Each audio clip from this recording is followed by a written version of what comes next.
It is the aftermath of the war to end all wars, and Europe begins to pick up the pieces. While many Germans find the limits imposed on them under the Treaty of Versailles restrictive, a loophole leaves them free to experiment with rocket power, not yet considered an instrument of modern war. The VFR, a spaceflight society founded in Breslau, Germany, gathers together many rocketry enthusiasts. From just 3 members at their first meeting, the society flourishes, attracting hundreds of amateur rocketeers. And in 1933, one of these amateurs has some ideas that catch the eye of the newly elected Nazis. His name is Wernher von Braun. Working under a military grant, von Braun proposes to use liquid propulsion to power rocket flight and goes on to create the V2 rocket. He also comes up with plans for a series of manned vertical takeoff interceptors. This exotic weapon would launch high into the air and swoop down on incoming bombers.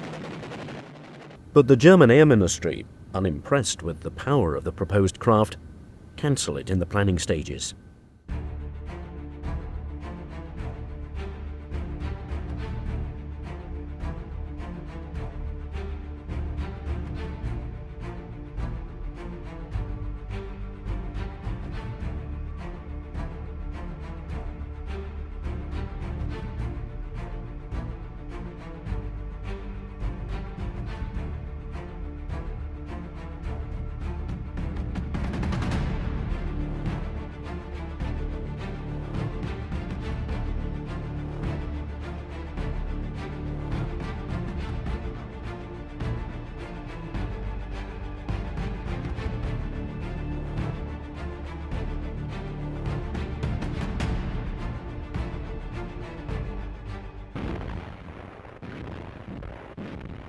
In 1941, Hitler's plan for an 11-month war has stretched into 2 years.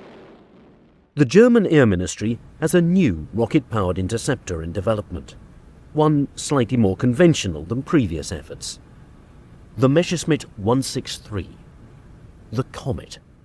If you want a brief description of it, it's like flying a runaway train. Before design plans are even complete, General Oberst Ernst Udet orders 70 of these wonder planes into production. You could describe the Komet as a manned surface-to-air missile. It was not designed to fly long distances. It was designed to take off, climb very fast, shoot down bombers, come back down as fast as possible, land as safely as possible, which could be a neat trick, be refueled, reloaded, and then go up again. That was the theory. In practice, it proved rather more complicated than that. From the mind of Alexander Martin Lippisch, the Komet is a swept-wing design, but with a novel twist. There's no tail wing. Formerly the director of a glider research group, Lippisch understands the need to reduce total drag on a fast-moving aircraft. This he achieves through his tailless design. As he explains, birds have tails because birds fly slowly, but the Komet is meant to fly fast. The original designer of that family of aircraft, the flying wings, sort of the tailless aircraft, was Alexander Lippisch. I won't try to pronounce it, but Alexander Lippisch, great aerodynamicist, extremely brilliant gentleman, had done some work before the war on tailless aircraft. He was asked to develop something of a more military nature. Production of the prototype begins in 1941, under great secrecy. And when it's finally fitted with its Walters engine and ready for its first flight, the pilot, risking his life in the cockpit, is a man named Heini Dittmar. On October the 2nd, 1941, the Komet prototype is towed into the air by a Messerschmitt 110 and rises to an altitude of 13,500 feet. Once there, Dittmar releases himself from the 110, turns on the rocket engine, and roars forward, nearly breaking the speed of sound, and finally flying faster than 1,000 kilometers per hour. It's so rapid, things happen so fast, that It's the only time I've ever been in an airplane I felt was a jump ahead of me.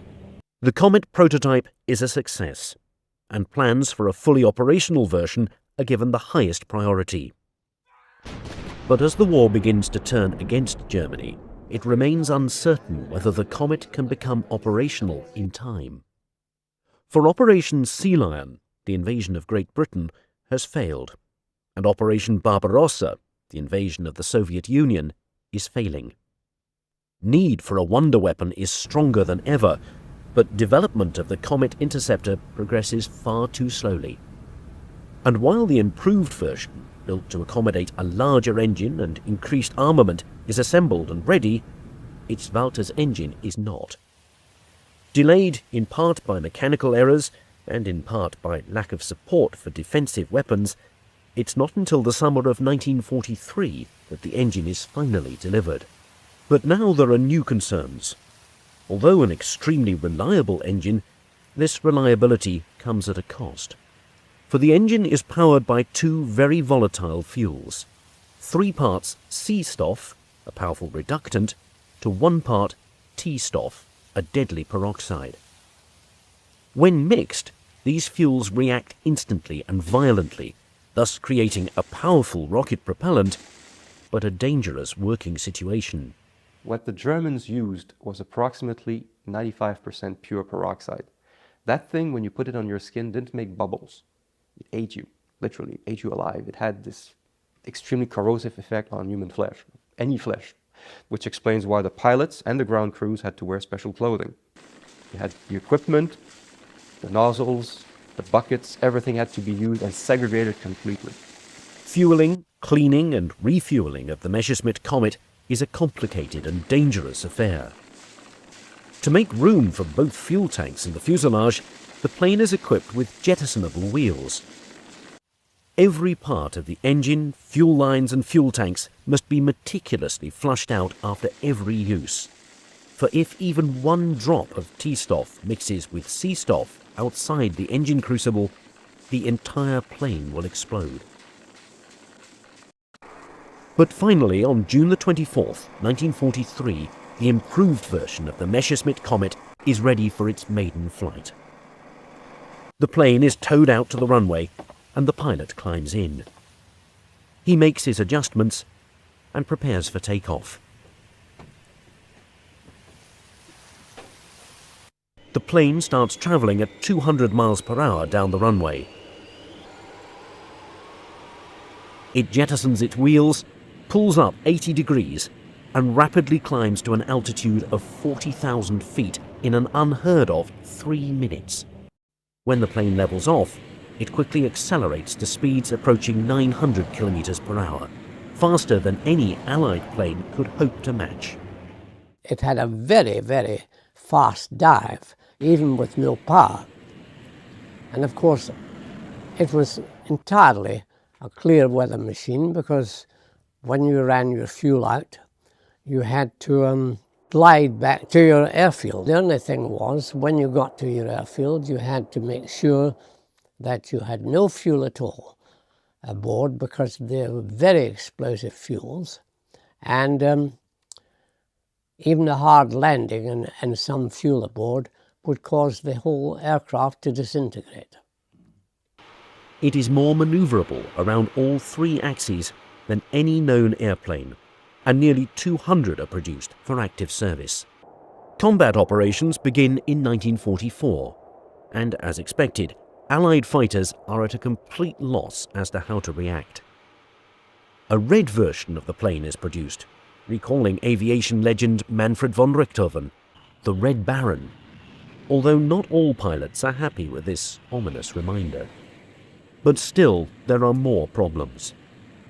Because the cockpit is not pressurized, pilots suffer gastrointestinal problems and must be fed special low-fiber diets.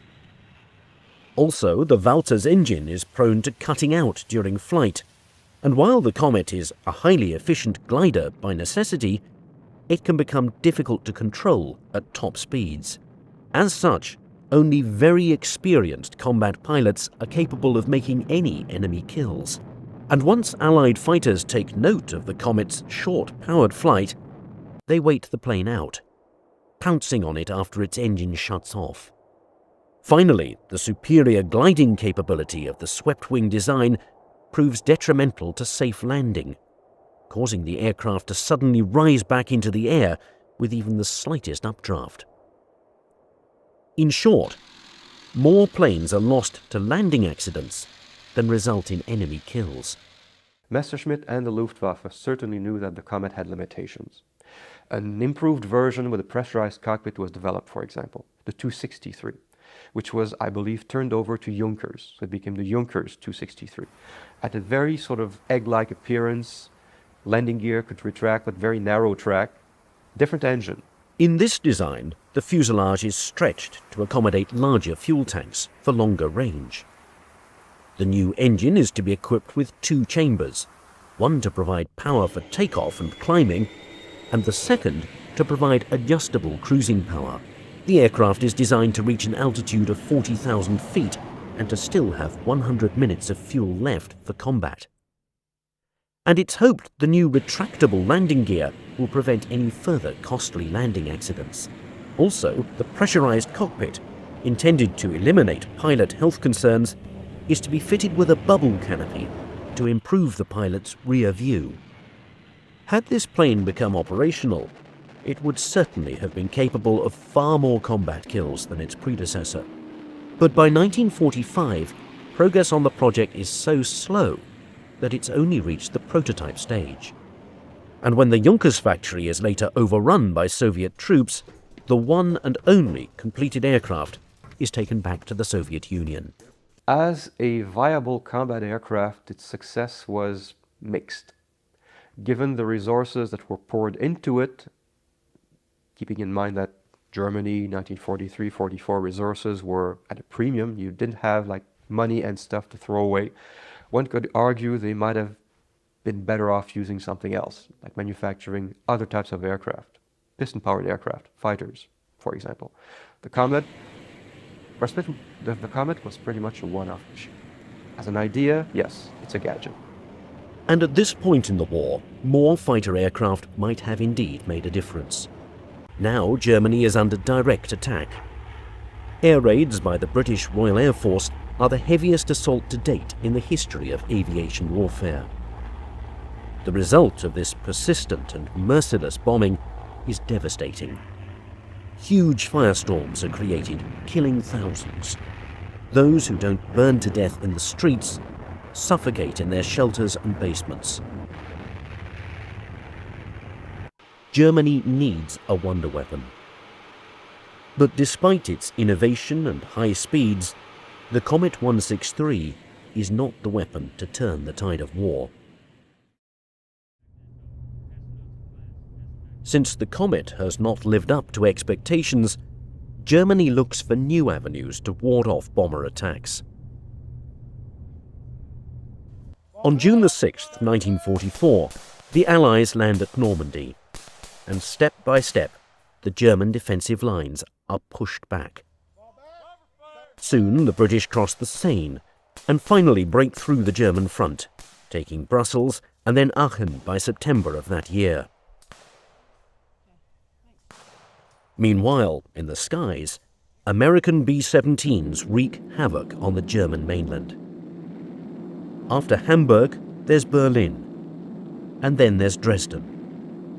Germany is being brought to its knees. Well, the Germans had this problem. They were attacked on the ground by huge forces of tanks, especially on the Eastern Front. You need powerful weapons. They were also attacked by bombers, daytime, nighttime. So they had to develop very powerful weapons for all these enemies. And in the southwest of Germany, near the small town of Waldsee, Erich Bachem believes he is designing just such a weapon. The Bachem BA-349 Natter. The Natter for me is utterly fascinating. It was, for not many people really appreciate it, was the very first vertical takeoff aircraft designed for its role. Co-founding Bachem Werks in 1941, in 1944, Erich Bachem bases much of the Natter design on Wernher von Braun's rejected 1939 proposal, a proposal Bachem discovered while working at the Fiesler Aircraft Company. Here, a series of Jordanov cutaway diagrams show the simple design of the Natter, beginning with the fuselage and subsequently showing the control column, the Walter's engine, the fuel tank cradle, the fuel tank, and finally the pilot's seat and cockpit. But in spite of its simplicity, it's an uphill battle for Bachem to obtain the support necessary to complete this project.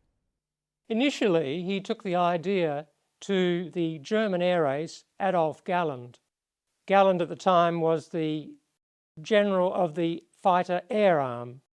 Galland was watching his fighter force being decimated. He was interested in any radical idea that might reverse this trend, so he could see the potential in the Natter. Unfortunately, however, Galland's hands are tied. While the German Air Ministry initially agreed to 150 planes, by late 1944 they cancelled the project in favour of designs further along in production. So seeing no other choice for Bachem, Galland sends him to make a deal with the devil. Heinrich Himmler, head of the SS.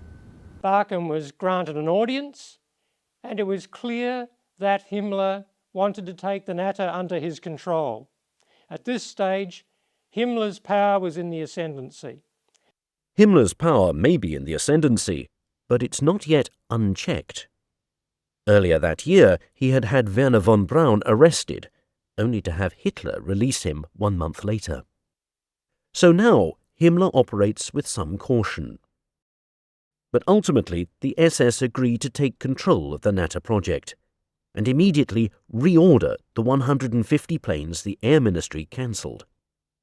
In response, the Air Ministry reversed their earlier decision and order 50 more for themselves.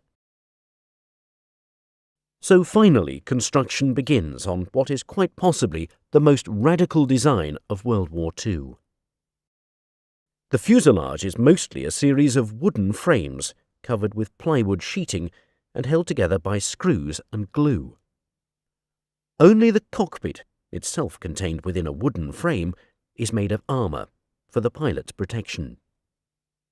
The wings are rectangular wooden slabs without flaps or control devices, and the cruciform tail consists of 4 fins and 4 control surfaces. Interestingly enough, the Walter's engine used to power it is the same liquid propellant engine used in the Messerschmitt Komet, requiring both Seestoff and T-Stoff for fuel. However, as additional takeoff thrust is needed, a much older technology is also used. 4 solid fuel rockets, using the same black powder that had been experimented with decades earlier by enthusiastic German rocketeers, are bolted to the aft fuselage. It truly is a radical design. The Natter was something completely different. You fired it off like a missile, vertically from a ramp. So it was even closer to the idea of the manned missile than the Komet was. Because the Natter requires no runway, it can be built and launched from almost anywhere. And as both the plane and the pilot are meant to parachute to the ground, not land after flight, there are written instructions on the fuselage on who to call for retrieval. Also, as the Natter's accelerated rate of climb will cause the pilot to temporarily black out on liftoff, it's initially guided by ground radio control. Radically brilliant in its combination of old and new technology, the Natter nevertheless remains a dangerous experiment. And now it's time for a manned test. But who would agree to such a potentially suicidal mission? It's January 1945.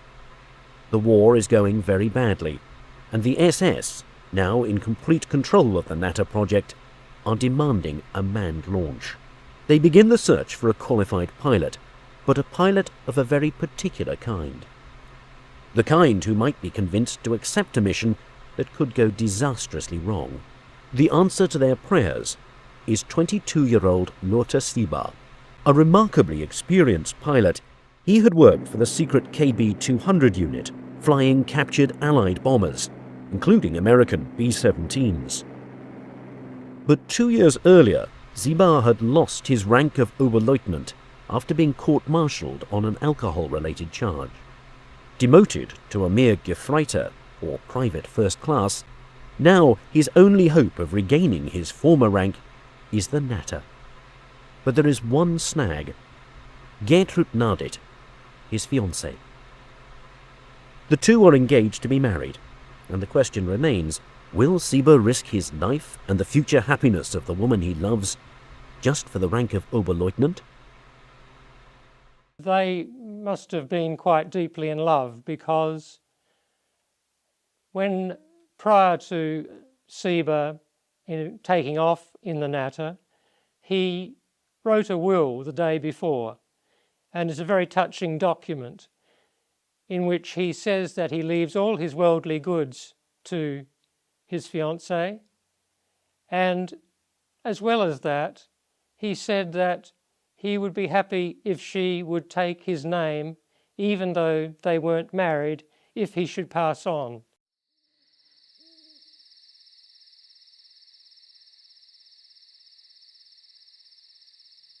So, on the same night he writes his last will and testament, he takes his wife-to-be to the launch site and tells her of his dream.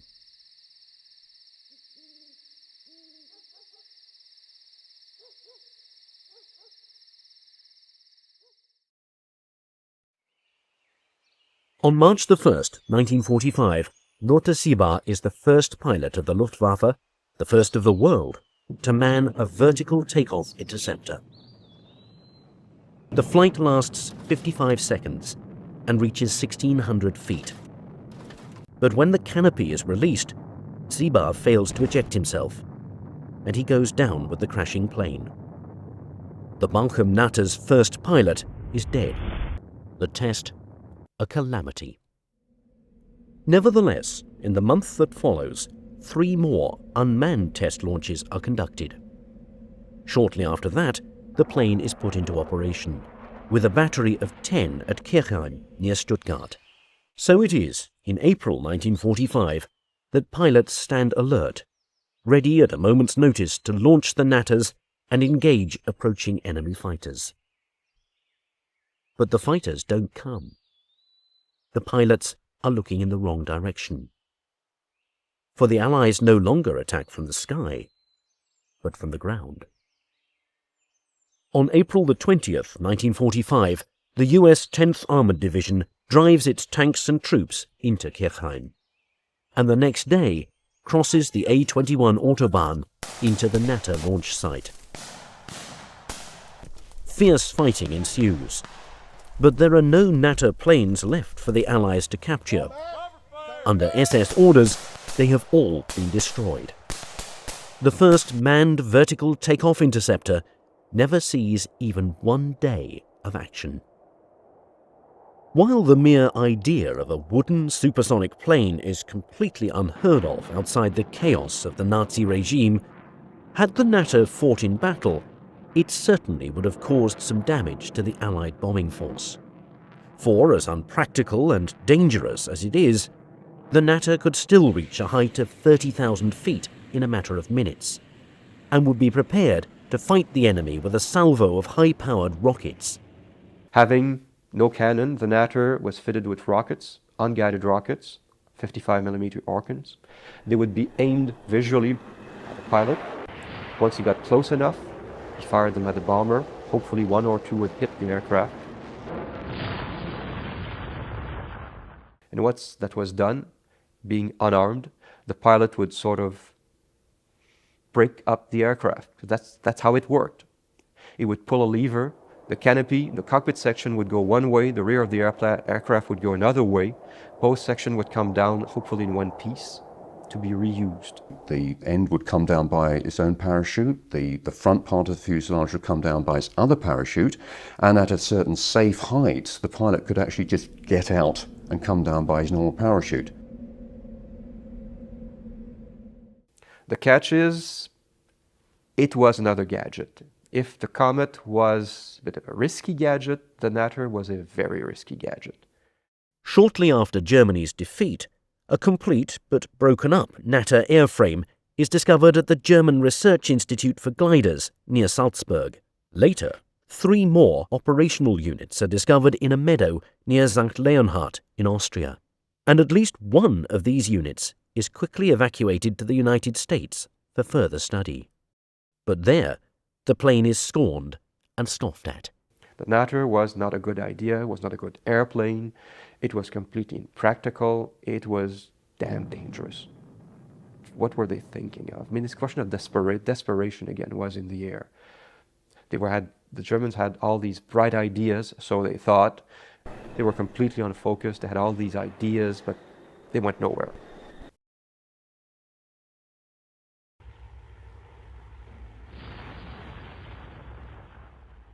The last few months of the war, the Allies had such overwhelming firepower, control of the air.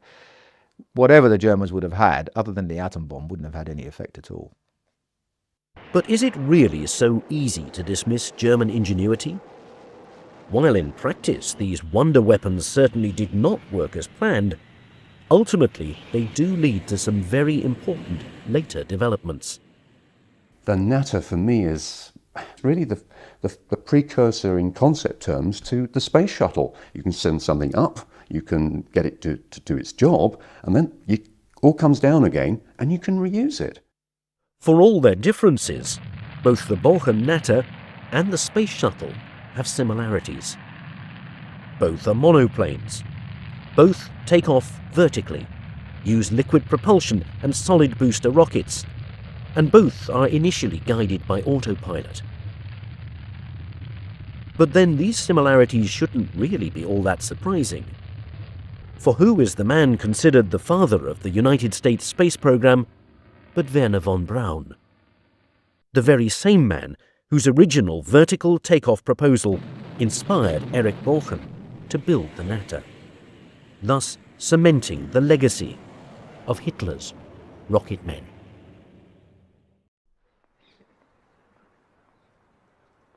It is a historical discovery worth its weight in gold. A truly important document of German aviation history is uncovered. It is not found in the archives or by any secret military personnel after the war. It happens instead by accident. On an ordinary day for this factory worker, he discovers a sealed canister containing a drawing. It appears to be a blueprint for the design of an aircraft. On closer inspection, the document dates back to the mid-1920s. What it turns out to be are the workings of a deadly state-of-the-art bomber, illegal in Germany at that time. Its origins are inspired by this strangely designed plane. It may look backwards, but the logic behind the design is truly forward in thinking. It is one of the original tail-first, canard-designed planes, and the concept behind it demonstrates Germany's desire to be at aviation's vanguard. In the Ente, again the duck, late 20s, they had this design. Tail first, not really an airliner, but a few seats. The tail first design would allow you to triumph against the stall. The stall was very much a feared thing. You lose control, you crash. A canard, a tail first design, can say that if forward tail stalls, nose goes down, pick up speed, airplane stays in the air, all is well. The prototype flew around 1927-28, worked quite well. It is an unconventional design by an unconventional designer. Heinrich Fokker is hoping to remove one of the pilot's biggest concerns since the birth of aviation, the dreaded stall factor. Thus, the design is catching the attention of aviation enthusiasts from around the world.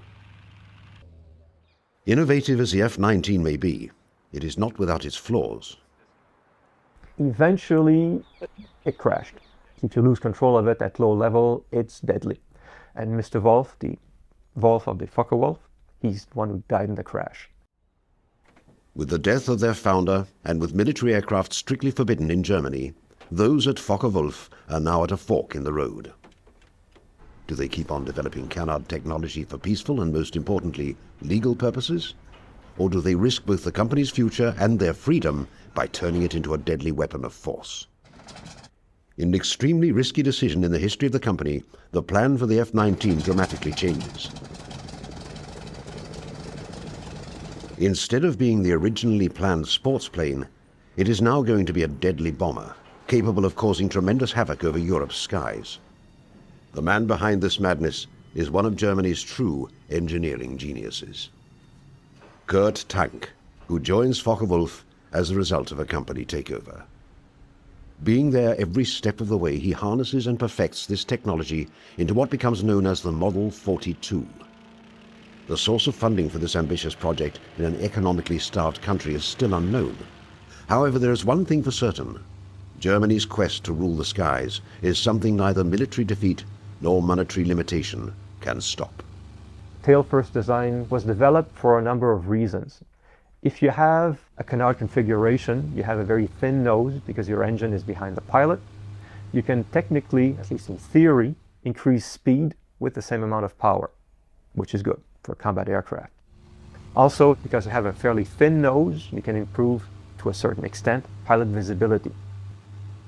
When completed, this aircraft, powered by BMW's V12 engines and possessing a maximum speed of 200 miles an hour, is for Germany both her sword and shield. Any potential enemy will think twice about pushing around a Germany possessing an arsenal of aircraft carrying 20 200-pound bombs on board. More importantly, if Germany desires to reclaim her lost territories following the Treaty of Versailles, the Model 42 can put immense fear into both Europe's citizens and industries with its capability of causing enormous destruction. As testing rapidly advances, ironically, the rug is pulled from underneath them by neither pacifists nor neighboring European powers, but by the most militaristic regime in history.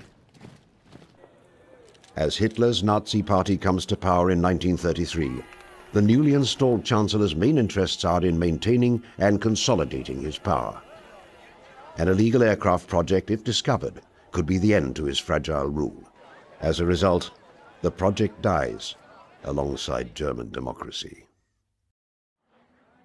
Although the Model 42's future is ended with the single stroke of a pen, the concept of canard technology lives on. Focke-Wulf obeys the government's decision, but at the same time rapidly develops what is known as short takeoff and landing technology. One of its crown jewels is the FW-61, the world's first fully controllable helicopter. Its creator, Professor Heinrich Fokkers, much like his German predecessors, symbolizes that an idea can never be defeated, no matter what obstacles it may face.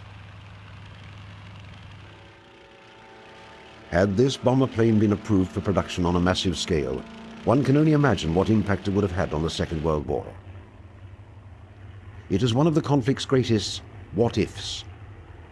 In fighting both Britain and the Soviet Union, it might well have tipped the scale in favor of Germany. The Model 42 thus may have resulted in a soaring victory and changed dramatically the outcome of the war in Europe.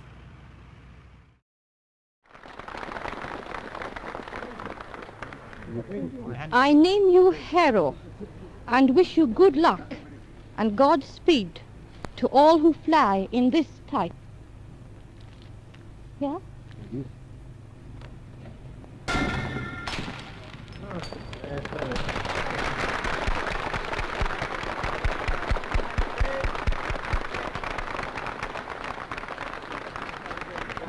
Thank you very much. Despite the enthusiasm at Handley Page, the mood in England at this time is anything but cheerful. By 1937, the drums of war are beginning to be heard across the nation. Never has this been more evident than at these factories, where the Harrow is being introduced in an attempt to showcase Britain's military power. Unfortunately, it is technologically years behind the now cancelled Model 42. With $400 million being spent on aviation in a single year, the government assures its citizens that they have nothing to fear with this powerful weapon on their side. However, the question remains as to whether these bombers can stand up to the growing German threat. These fears are finally realized as Britain's cities are repeatedly bombed by the Luftwaffe, causing enormous destruction and loss of life. The Blitz has now focused the world's attention to what the bomber is capable of doing. The nation everyone is looking to is in dire need of a solution to this deadly problem.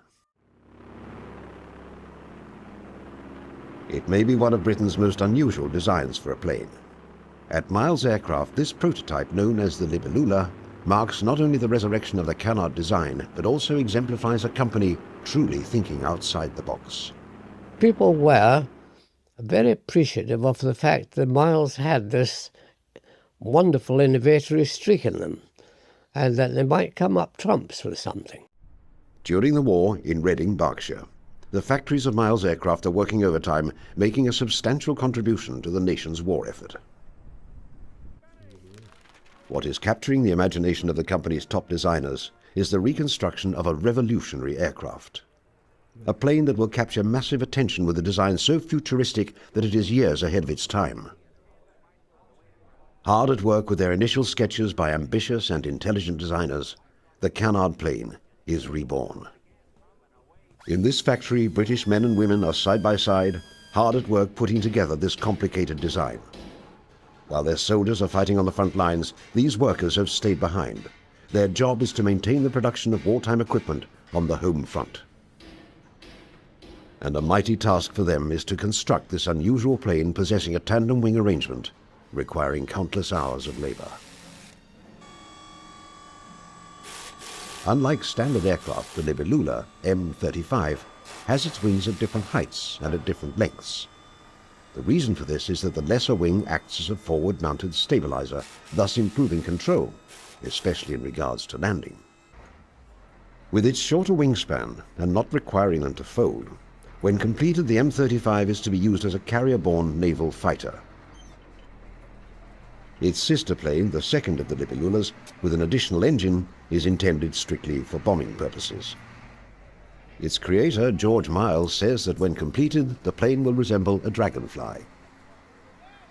In just 90 days, the first plane is built, remarkable for its time.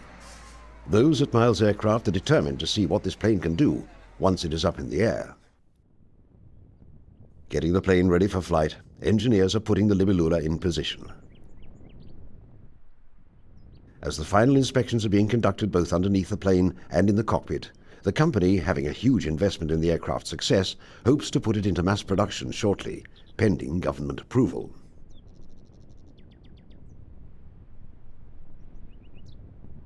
Possessing a tricycle landing gear, the intent is to achieve complete stability when landing.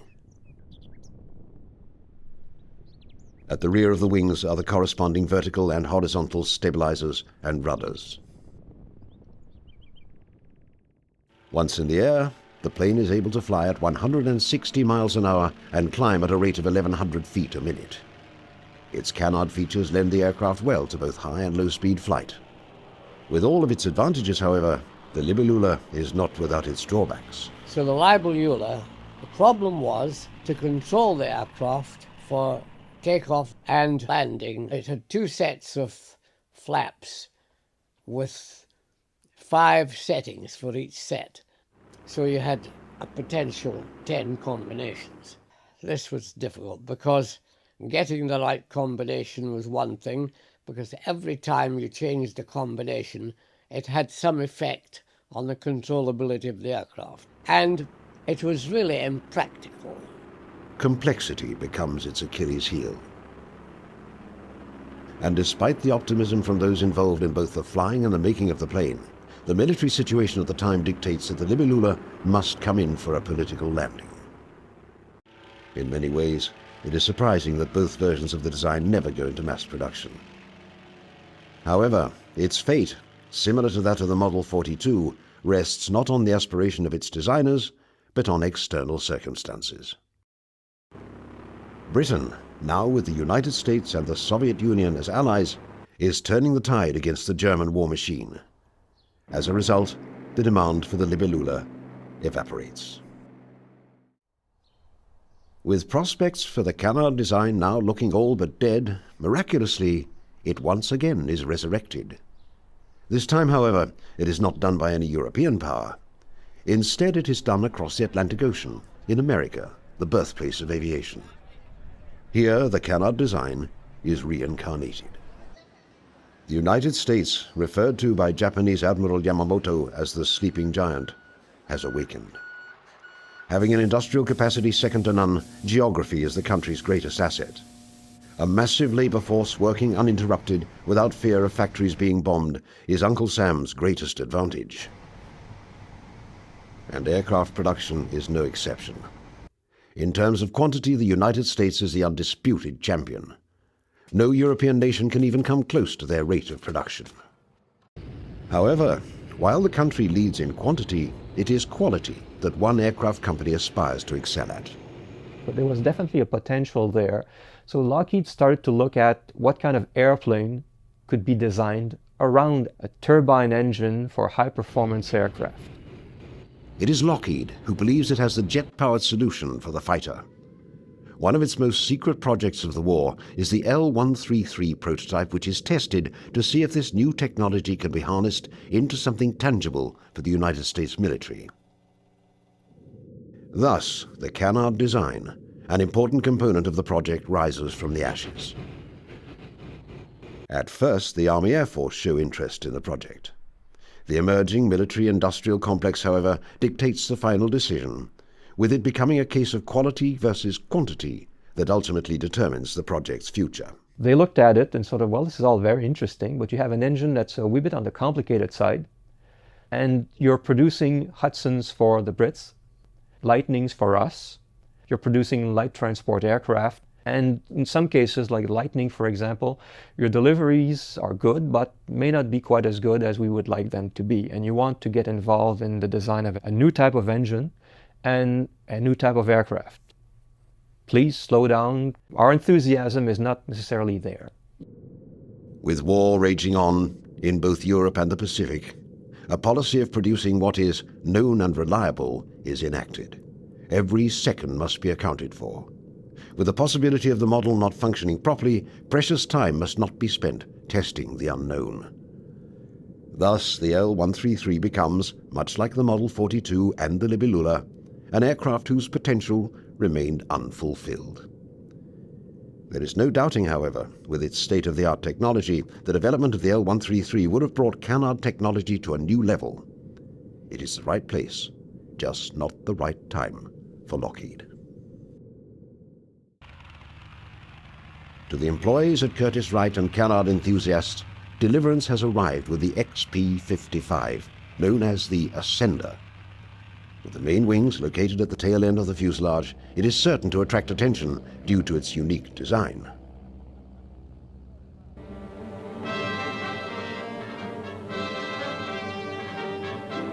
Presenting the Army's new Ascender plane.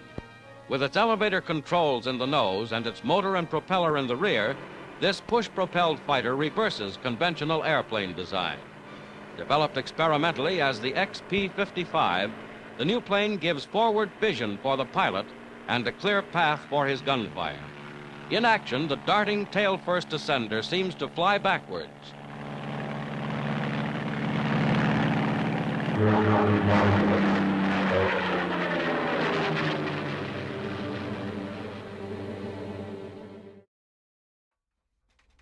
Its origins lie in an Army Air Corps flirtation with unconventional aircraft design. And nothing defines the unconventional like the tail-first plane. Despite a policy of turning out proven aircraft on a massive scale, there is some room for experimenting.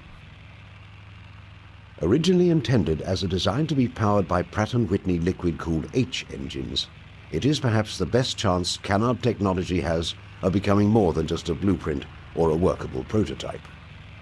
Mass-scale production is the ultimate goal of its enthusiasts. After extensive testing, it appears that the Ascender is the best hope in achieving this goal. The Air Corps is impressed so far and asks for 3 prototypes to be built. The plane's future, however, comes crashing down with its first prototype. A stalling malfunction results in the first Ascender taking a 16,000-foot nosedive. As the company attempts to fix this problem, competing technology is evolving faster than XP-55. In the end, the project is cancelled indefinitely. It is not worth either the government's time or money, to further pursue such a risky endeavor. Despite its name, in the end, the plane does nothing but descend into the depths of aviation history. By 1945, as Japan enters the fourth year in its war against the United States, the sleeping giant that Admiral Yamamoto feared would awake is now on his nation's doorstep. After massive casualties on both sides, American military power is successful in pushing back Japanese forces through both its superior air and sea power. The American mainland remains untouched after Pearl Harbor, with military production skyrocketing. Japan, a nation that seemed invincible in early 1942, is now feeling this incredible American force wreak havoc over its mainland. In particular, Japanese cities and their inhabitants feel the horrors of an air war that does not distinguish between military and civilian targets. American B-29s, leaving from the islands of Guam and Saipan, fly a total of 107 bombing raid missions on Japan's cities in just 1 year. One particular raid that takes place on the night of March the 9th destroys 250,000 homes and burns almost 100,000 citizens to death. In General MacArthur's historical report, he writes that the effect of these raids rocked the nation to its very foundations. With each passing month, the casualties keep escalating, with nearly 3 million people killed. Mass famine is spreading, with an estimated 10 million people suffering from serious malnutrition. Japanese Admiral Matomi Ogaki, writing in his diary on June the 18th, asks, "Does the enemy intend to destroy all of the cities in this country?" General Curtis LeMay, a key architect of this bombing strategy, pledges to bomb and burn them until they quit. The only problem for LeMay is that with a schedule of approximately 16 burn jobs on urban industrial areas every 3 to 4 days, by mid-August, American bombers will run out of cities to destroy. Japanese air forces are proving incapable of preventing this mass destruction of their homeland. A carrier raid in March of 1945 results in 161 out of 193 Japanese aircraft being shot down by American forces. Vice Admiral John S. McCain pledges to hunt down and destroy every damn plane in Japan. Despite the much-feared kamikaze tactics being employed by Japanese pilots, American military leaders are no longer planning the possibility, but the eventuality, of Japan's surrender. The maps being used by both the Joint Chiefs of Staff and the President show that whether it is through a ground force invasion or through the dropping of an atomic bomb, Japan is a nation on the brink of defeat. The only decision being made by the political and military leaders of the United States is which course of action they should embark on in order to achieve the goal of an unconditional surrender. To those Japanese military leaders who are in their last throes, their hope is to develop a highly maneuverable interceptor plane to act as an antidote against American B-29s. The Shinden aircraft, developed by Kyushu, is the only aircraft with a canard design to be ordered into quantity production during the Second World War. Equipped to hold one pilot and having a wingspan of 36 feet, armed with 4 30mm cannons and a top speed of 466 miles per hour, in addition to its important canard features, the Japanese military is hoping that Shinden holds the answer to solving the problem of the B-29 bomber. Work begins in June of 1944 to develop this plane, whose name translates to Magnificent Lightning. By now, however, time is not something Japan has on its side. Although the first prototype of the Shinden flies on August the 3rd, it is simply too late to prevent a devastating American attack. 3 days after it is tested, the first atomic bomb is dropped on Hiroshima. 3 days later, the city of Nagasaki is dealt the same blow. With these two bombings, in addition to the Soviet Union declaring war against Japan, the demand of unconditional surrender is met on September the 2nd, 1945, marking the end to war in the Pacific. The story of the Shinden remains one of the greatest what-ifs in Second World War history. Had Japanese production and testing begun earlier, Would this aircraft have been able to stop American bombing plans as hoped? If the jet technology for this aircraft arrived in time, would the Shinden have been to Japan what the Spitfire and Hurricane had been to Britain in its time of need? For it remains an unknown piece of canard history.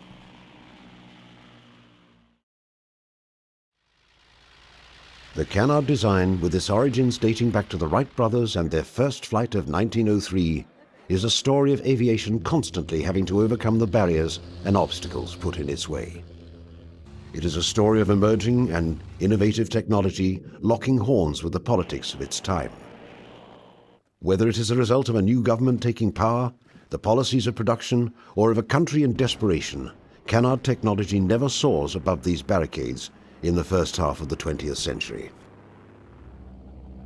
There is no doubting, however, what canard technology represents in the history of aviation. It symbolizes the innovative spirit, and it symbolizes the proud heritage of aviation. The canard design is to be remembered through its planes and by the people that created them.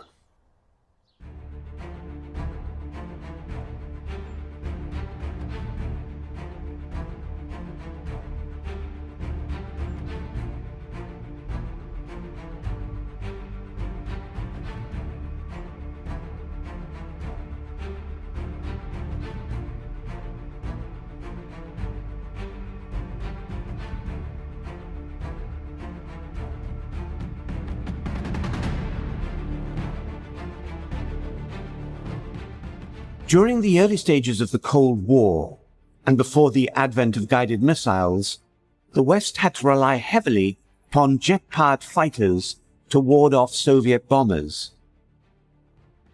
For some time, the only effective armament for these fighters were barrages of unguided missiles. One of the changes that took place in the 1950s involved air-to-air weapons. It had been traditional until then that combat airplanes would carry machine guns or cannons. And everyone knew and everyone said that fighters need guns, except when they didn't say that. And they didn't say that when they were talking about defending the United States against bomber attack. They designed several types of interceptors that used partly or entirely unguided air-to-air rocket projectiles. At first, each interceptor would just have one opportunity to fire in a gunshot approach with a weapon from a bygone war. The B-29 was more expensive to develop than the atom bomb. It was so complex to build that some manufacturers are said to have taken on other projects just to avoid being selected to assemble this most advanced flying machine. Even Boeing didn't really want the task of building their own creation. In the end, the Army Air Force took over much of the management, although Boeing, Bell, and Martin still had to deliver. The B-29 was cloaked in secrecy throughout its early development. Occasionally details were released, but this was really disinformation to confuse the enemy, who by 1944 had seen enough of the superfortress to fear its destructive capability. In one such subterfuge, a single B-29 was landed near London to convince the German High Command that many other B-29s were to follow. The result was that Germany took extensive precautions to counter the superfortress, although none were necessary as the United States never planned to attack Germany with B-29s.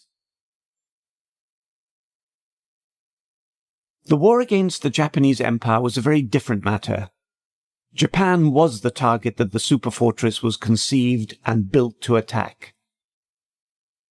Rushed into service, many early B-29s flew over Japan with technical problems, particularly with engines overheating.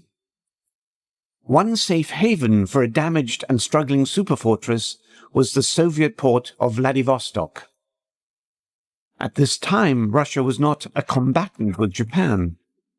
In fact, it was technically a neutral power that could not give support to either the United States or Japan.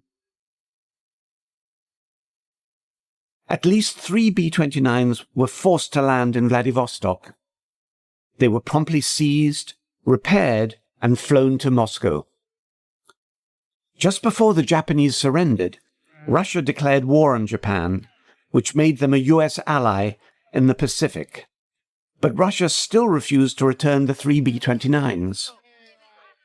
American wisdom was that a superfortress would be technically too sophisticated for Soviet engineers to replicate. And that view prevailed for several years, even as the Soviet relationship deteriorated from ally to enemy. However, in 1947, at Moscow's annual Aviation Day parade, 3 B-29s appeared overhead.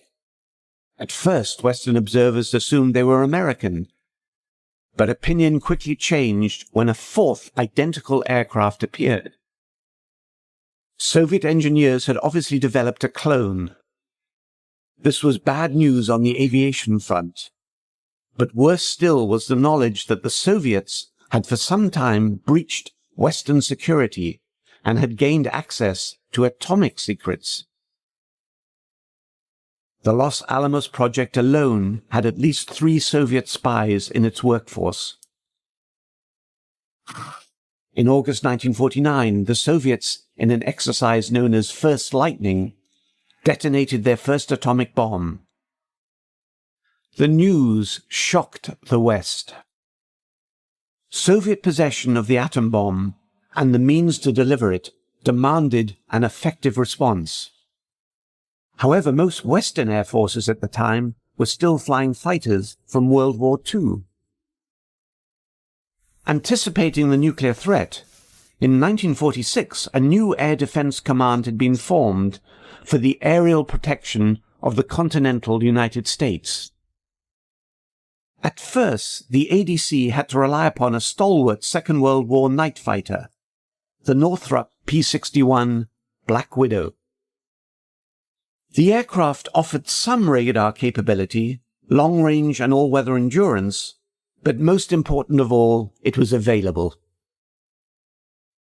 Later, an unusual derivative of the successful P-51 Mustang, the P-82 Twin Mustang, was pressed into service. The original P-82 was envisioned as an escort fighter. It was fitted with radar and served as an ADC interceptor. However, neither of these aircraft had the speed of a jet, and they relied upon machine guns or cannons, neither of which were likely to be very effective against a B-29, wherever it was built. Having designed the superfortress in the first place, the US knew only too well its defensive capability. The task of successfully downing a B-29 had been given to German engineers some years earlier, when the Nazi hierarchy were tricked into believing that superfortresses would be used over Germany. The Wehrmacht's answer came in the form of the A4M rocket. The rocket had been developed from an artillery missile of slightly less than 3 inches diameter and had 8 folding fins. These would be fired in a salvo at an oncoming American bomber. The salvo approach was necessary because the rockets lacked accuracy. Allied intelligence had been aware of the A4M's devastating effect when they hit a target, especially when coupled with the speed of an Me-262. Against this arrangement, the Allies had no answer. One of the weapons that really, I think, would have been a very frightening thing if it had gone much further was the Me-262 armed with the R4M rocket missiles. Now, they had 2 batteries or 2 racks of 12 in each wing, and they were used right at the end of war. Not in a great deal, but when they struck a bomber, it wasn't a question of damaging it, downing it, it was a question of disintegrating the entire thing. it was a hit was total destruction. The technology was really quite basic. In the 262's case, the launch platforms were basically carved out of wood. Other German interceptors using the A4M were fired from a simple metal tube nicknamed the stovepipe. Apart from the A4M's motor, the only other technology it employed was its folding fins, which snapped open after launch. FW-190s and Me-262s were adapted to use Germany's new rocket defense. However, there was one aircraft that was built around the A4M, extremely ambitious and reflecting the desperate state of the Third Reich. The Bachem Natter's sole reason for existence was to deliver the deadly folding fin rocket. The Natter used a chemical-driven Walter rocket as its main motor. 4 solid-fueled rocket power plants aided its vertical takeoff. Bachem's design only flew on one occasion and killed its young pilot in the process. But knowing of its deadly potential, Allied ground troops were to prioritize the capture of anything to do with the A4M. Fast forward to 1949. NATO gives Russia's clone nuclear bomber the codename Bull.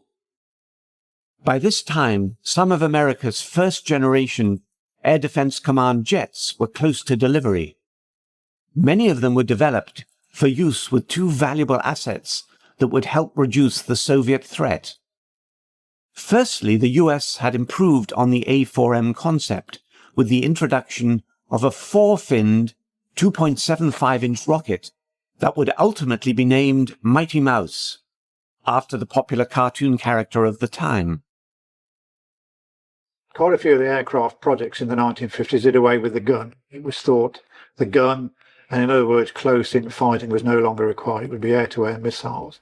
But you can only carry a small number of missiles at the time.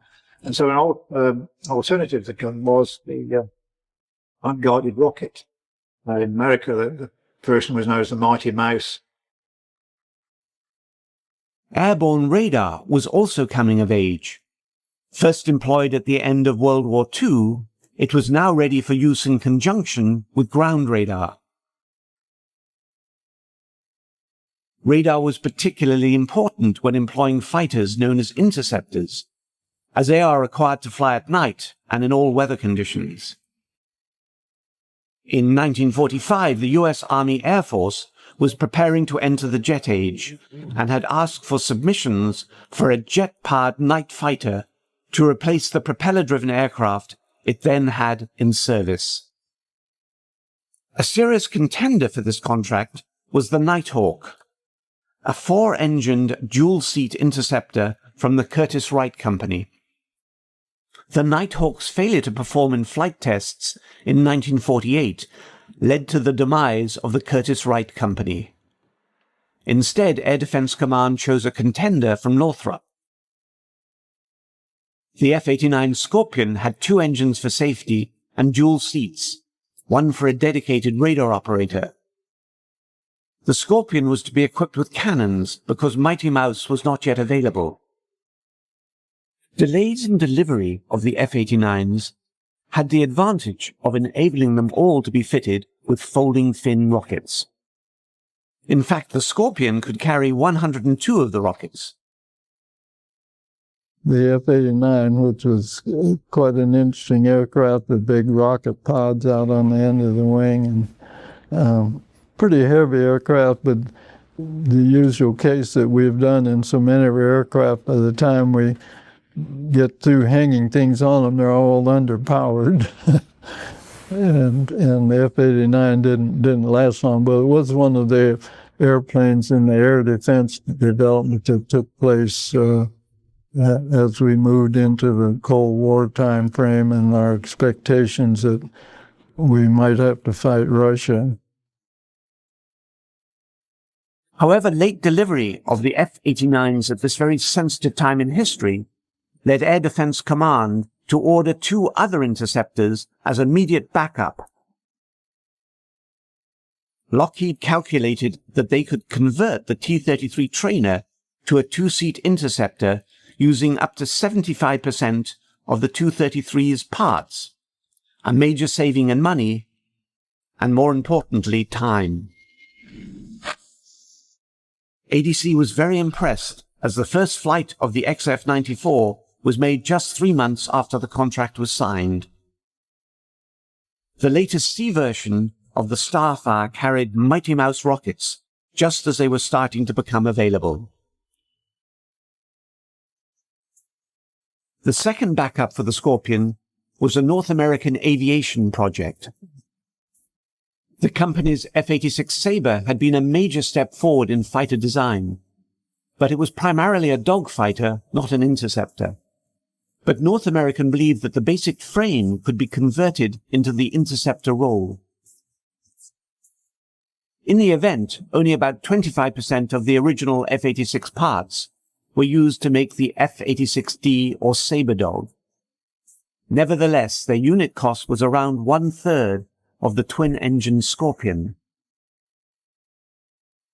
Nearly all the 2,800 F-86Ds that rolled out of North American's plant were armed with the Mighty Mouse rocket.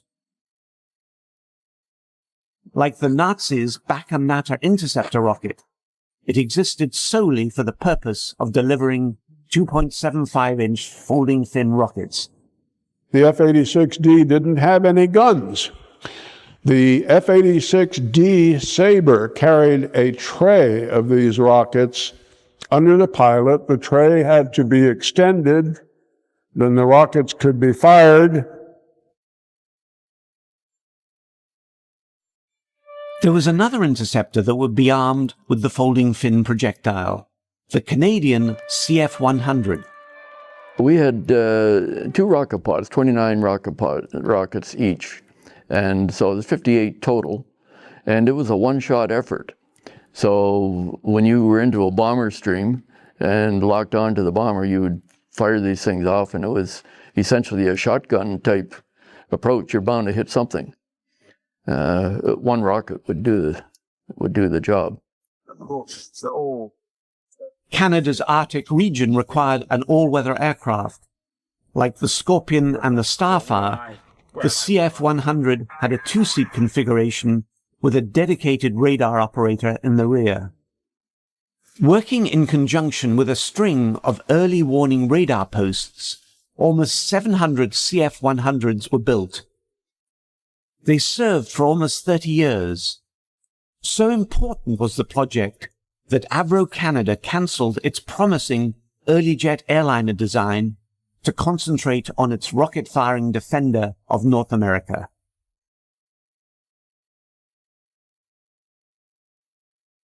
Eventually, Mighty Mouse rockets were superseded by supersonic surface-to-air missiles like the Boeing Bomach. Army Nike shorter-range anti-aircraft missiles took over much of the air defense role in the mid to late 50s. Air Defense Command did retain the use of some Mighty Mouse rockets on its new generation interceptor, the F-102 Dagger, but only as support for the Falcon-guided missile, which was the Dagger's primary weapon.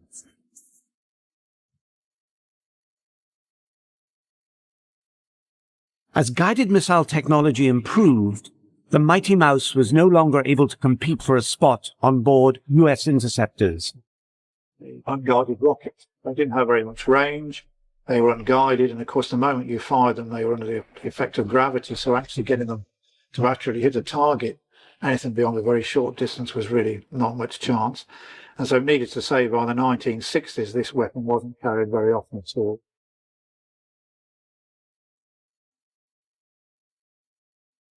During the Vietnam War, the 2.75-inch rocket was paired with armed helicopters, and it was reborn as a ground attack weapon. Literally millions of Mighty Mouse rockets were launched against North Vietnamese targets from a wide range of U.S. rotary and fixed-wing aircraft.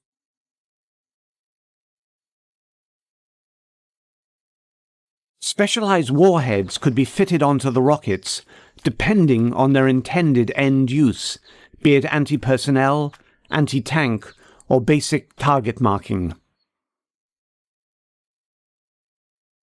During the Gulf War, the Apache helicopters that opened the air campaign by destroying 2 Iraqi radar sites with Hellfire missiles also carried Hydra 70 rockets, the modern-day incarnation of the Mighty Mouse. The folding fin rocket was born out of the Reich's desperate need to stop the flow of Allied bombers devastating its territory.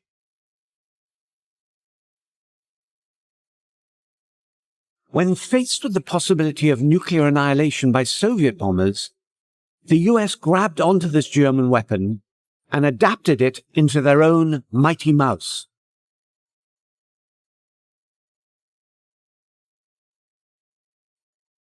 Those surface-to-air missiles and air-to-air missiles would relieve the Mighty Mouse of its intended mission of knocking down Soviet bombers, the folding fin rocket would find new life as a ground attack weapon, a mission it still carries out to this day.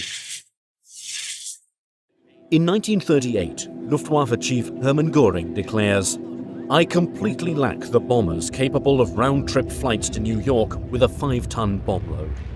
I would be extremely happy to possess such a bomber, which would at last stuff the mouth of arrogance across the sea." 4 years after that statement is made, the nation of Germany begins to feel the industrial strength of America firsthand. Bombers begin pounding the Nazi regime day after day with attacks from England. With the United States means of production out of reach, any hope of retaliation seems impossible. Little do American leaders know that 3 planes are being developed in order to do just that. Messerschmitt 264, Junkers 390, and Focke-Wulf TA-400 are being rushed into production to make it across the Atlantic in order to reciprocate this destruction. It is a project cloaked in secrecy for more than 70 years. Many details are sketchy, based on hearsay and unsubstantiated claims. Now take an in-depth look at both the planes and the possibilities they represented. Could they have tipped the scale in favor of the Axis so late in the war? Could they have actually made it across the ocean and back without refueling? Explore alongside historians and experts the story of the America bombers.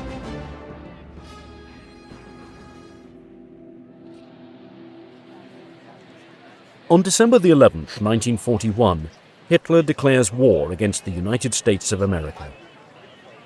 Ever since the Second World War has begun, the 2 nations have been battling it out unofficially in the Atlantic Ocean. Hitler probably declares war on the United States because there's already an undeclared war going on against the United States of America.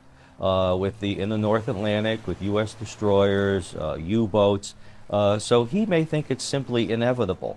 But whether he thinks it's inevitable or not, it probably wasn't. And it's a terrible mistake on his part.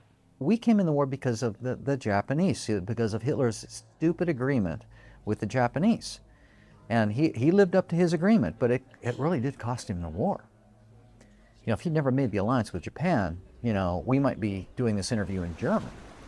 Before Pearl Harbor, America supplies the Allies with war materials, causing its ships and German U-boats to clash as a result. It is quite clear that the United States had broken their neutrality at least 6 months before Pearl Harbor by assisting the British in getting the convoys from the United States to Britain safely and without being attacked by German submarines. So there was actually this warlike activity already in existence between American destroyers and German submarines without there being a public state of war. Just prior to Pearl Harbor, there are a series of incidents in the North Atlantic. 3 destroyers are involved in altercations with German U-boats. The Greer, the Kearney, and the Reuben James. And there's an escalation with each one. And with the Carney, it's merely an exchange of fire. There's a torpedo fired at the rear after a U.S. plane takes a shot at the submarine. With the Carney, the ship is actually hit with a loss of U.S. life. And with the Reuben James, that is sunk. And Roosevelt points to this as a reason for increased vigilance and activity against the Nazis. And it's a question of who fires first and all that. For Hitler, the decision is an easy one. The United States will no longer be considered neutral. The gloves can finally come off. Its shipping capabilities are now fair game for German submarines. Once victory is declared over the Soviet Union, America and Britain will sue for peace. That is the Nazi plan. In less than a year, however, the exact opposite happens. Fighting against both Japan and Germany, the arsenal of democracy only grows stronger. The Americans, again, had the resources, they had the industry, they had the time, and this huge industry that could produce trainers, fighters, light bombers, medium bombers, heavy bombers, patrol bombers, any type of aircraft you can think of, and the tanks, and the trucks, and produce the gasoline, and the munitions, and everything else, and the ships. Huge navy. They could do all of that at the same time. The Germans couldn't. Factories begin turning out a plane every 5 minutes and a ship every day. American factories were in 24/7 production by the end of 1942, and in 43 and 44 not only armed one of the largest militaries in the world, but armed our allies as well, the British, the Soviet Union. In the course of the war, we gave somewhere around 50,000 trucks to the Soviet Union, 15,000 tanks, 7,000 aircraft. The United States has a unique advantage due to its geography. It does not have to worry about planes bombing their factories. It can go on producing at an unprecedented level. America never really gets out of the Great Depression until World War II comes along. The unemployment figures were as high as 14–17% in the late 1930s, and they really don't start to drop until America becomes the arsenal of democracy, supplying Britain and the Allies and shipping literally billions of dollars overseas. The Lend-Lease program ultimately is $50 billion by itself, which in the dollars of today is about $800 billion, a tremendous stimulus package for the American economy. They were delivering huge numbers of aircraft and tanks, and vehicles, trucks, etc. to the British and the Canadians and the Australians, etc. So they were a major producer of weapons for the Allies. And having two oceans protecting its civilian population, the American people are confident that they're providing materials that will shift the balance of power away from the Axis. Economists say the natural resources of the United Nations are greater, but the capacity of the Axis to turn what resources they have into weapons of war is tremendous. They have the mighty Krupp munitions works. We have Birmingham. They have Skoda. We have Delaware. They have factories like this in occupied France. England has Vickers. They seized the steel mills of Luxembourg. We have Pittsburgh. They have great factories to turn out Heinkels, Messerschmitts, Dorniers. We turn out flying Fortresses, P-38s, P-40s, Aerocobras, Tomahawks, many others. Romanian oil drives their planes and tanks. Oil from the fields of Oklahoma, Texas, and California will drive our planes and tanks. For German leaders, the United States poses a serious dilemma. With more than 5,000 miles separating the two countries, no existing German aircraft can even come close to reaching America's east coast.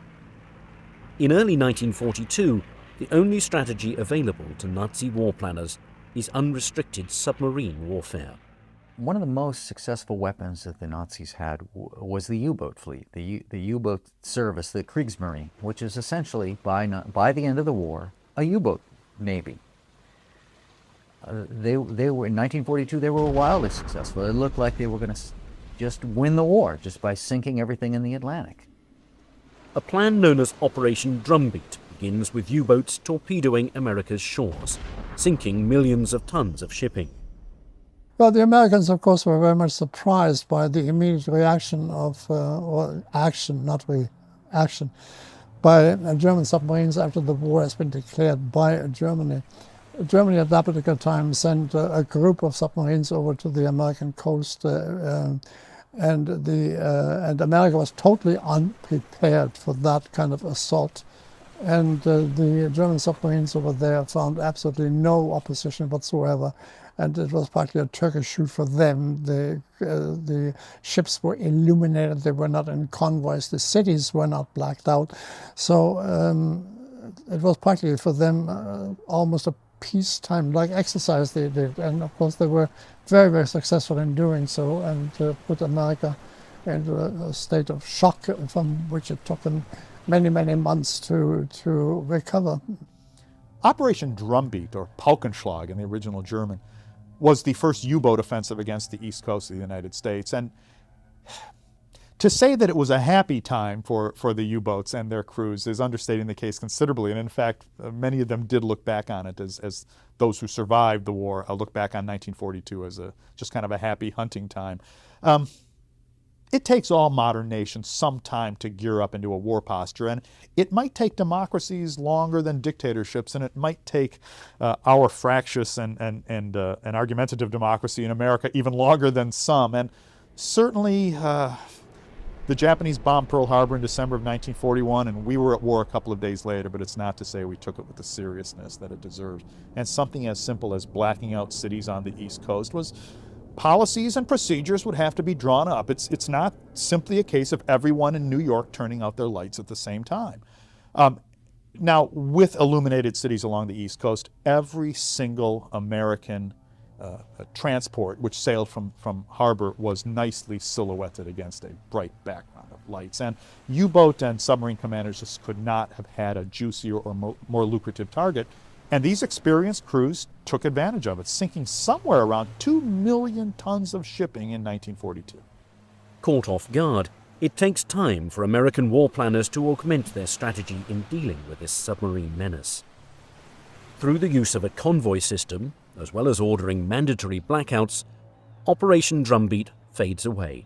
The turning point can be placed at early 1943, in May, I think, when we lost about 40 boats in 1 month or something like that. By 1943, materials and supplies begin reaching Britain with little interruption. Once on English soil, their impact is felt immediately.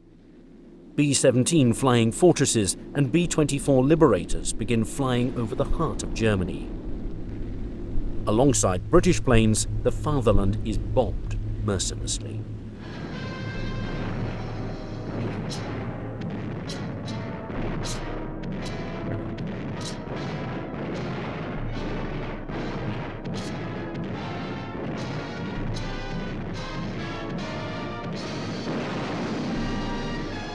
The offensive continues in greater and greater strength.